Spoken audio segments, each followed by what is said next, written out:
Welcome back student in Educare tuition classes. आज हम इस वीडियो में NCERT, CBSE and MP board class 10th English के chapter 3 first class के chapter 3 two stories about flying chapter का नाम नहीं डाल पाया, सॉरी। मैं टू स्टोरीज अबाउट फ्लाइंग के पार्ट 1 को डिस्कस करने वाले, जिसमें से हम उसके important question and answers discuss करेंगे। तो बढ़ते हैं अपने वीडियो में।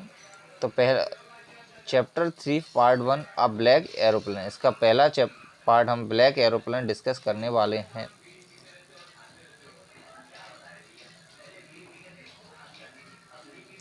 तो यहाँ पे पहला प्रश्न है हमारा, describe author's feeling while he was flying his aeroplane back to England. तो इसका मतलब है कि अदर्स जो कवि है, लेखक है, उसके भावनाओं को बताइए जब वो इंग्लैंड के लिए वापस जा रहा था एरोप्लेन से। तो इसका आंसर है the other was very excited. जो लेखक था वो बहुत ही उत्तेजित था, एक्साइटेड था, रोमांचित था। While he was flying his aeroplane back to, जब वो अपने एरोप्लेन को उड़ा रहा था वापस इंग्लैंड के लिए। ये क्यों था? क्योंकि वो अपनी फैमिली के साथ वेकेशन पे एंजॉय करने वाला था। हमारा नेक्स्ट क्वेश्चन है, how much fuel was there in the aeroplane when the writer started flying. तो प्लेन में कितना फ्यूल था जब वो राइडर ने प्लेन को स्टार्ट किया था उड़ाना?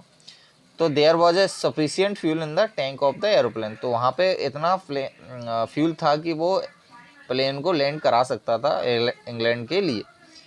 तो यहाँ पे कितना था? देयर वॉज सफिशियंट फ्यूल, मतलब काफ़ी फ्यूल था उसमें। नेक्स्ट प्रश्न इंपॉर्टेंट है, ये प्रश्न ध्यान रखना। What risk did the writer take while flying. Writer ने कौन सा जो खतरा था, रिस्क लिया जब वो प्लेन को उड़ा रहे थे? The writer decided to risk to fly through the storm clouds. तो उन्होंने एक तूफानी जो बादल दिख रहे थे उनके बीच में से अपने प्लेन को उड़ाने का रिस्क लिया था। ये प्रश्न कई तरीके से पूछा जा सकता है। व्हाट वाज द रिस्क, कई तरह से ये प्रश्न पूछा जा सकता है। आप प्रश्न को अच्छे से समझ लेना ध्यान से। नेक्स्ट प्रश्न है हमारा, what did writer see inside the black clouds. Black clouds, जो राइटर है हमारे, उन्होंने जो प्लेन उड़ा रहे थे, उन्होंने ब्लैक क्लाउड्स यानी काले जो बादल थे उनके बीच में क्या देखा उन्होंने? इनसाइड द ब्लैक बना। तो आंसर है the writer saw black aeroplane.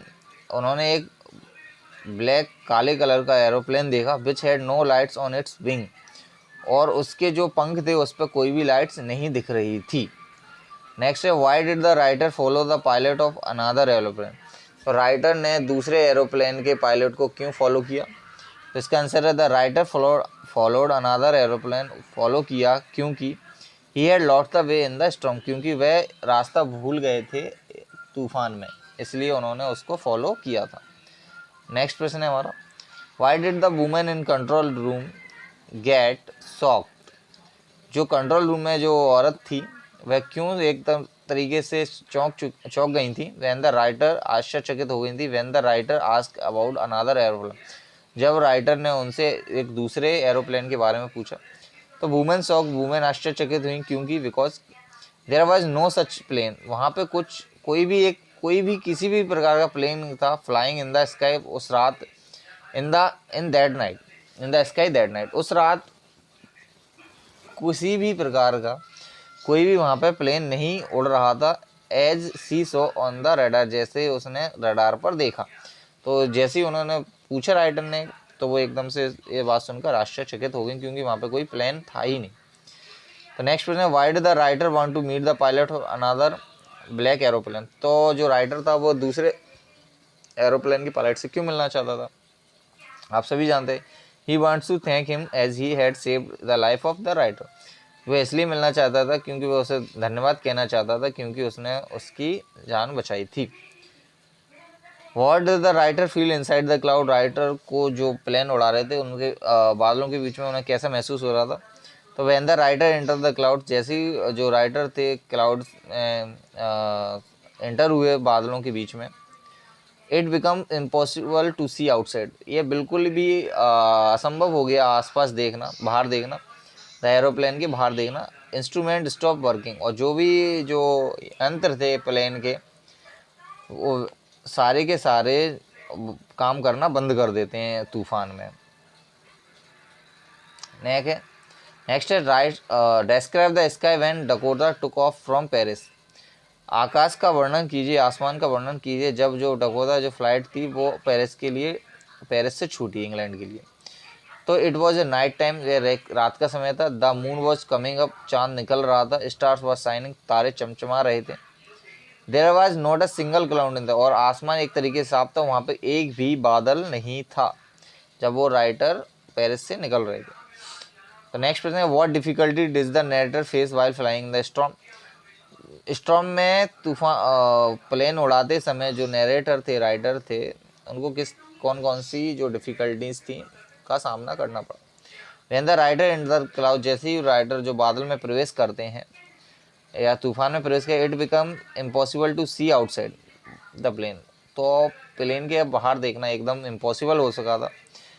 Instrument stop working, और जो भी इंस्ट्रूमेंट थे उन्होंने सब ने काम करना बंद कर दिया था। तो फ्रेंड्स स्टूडेंट ये क्वेश्चन का आंसर है वो एक बार जो हमने ऊपर पढ़ा था question what did the writer feel inside the cloud, ये सेम ही है। ये दोनों का आंसर एक ही हो सकता है, तो प्लीज़ कंफ्यूज ना हो, ये दोनों ही आंसर सही हैं अपनी अपनी जगह पे। ओके, तो नेक्स्ट प्रश्न है, सॉरी यही प्रश्न थे इस फर्स्ट पार्ट में। तो आई होप आपको वीडियो पसंद आया होगा। इसका जो नेक्स्ट चैप्टर है मैं अगले वाली वीडियो में बना दूंगा, जब तक के लिए आप इससे स्टडी कीजिए। बहुत ही इंपॉर्टेंट क्वेश्चन है, आपके बोर्ड एग्जाम नज़दीक आने वाले हैं, तो प्लीज़ इस वीडियो को लास्ट तक ज़रूर देखें। और ये सारे के सारे क्वेश्चन बहुत ही इंपॉर्टेंट है। चलिए मिलते हैं नेक्स्ट वीडियो में, तब तक के लिए आप अपनी पढ़ाई पे फोकस करें, स्टडी में ध्यान दें, अच्छे से पढ़ाई करें। तो thanks for watching English by BM sir.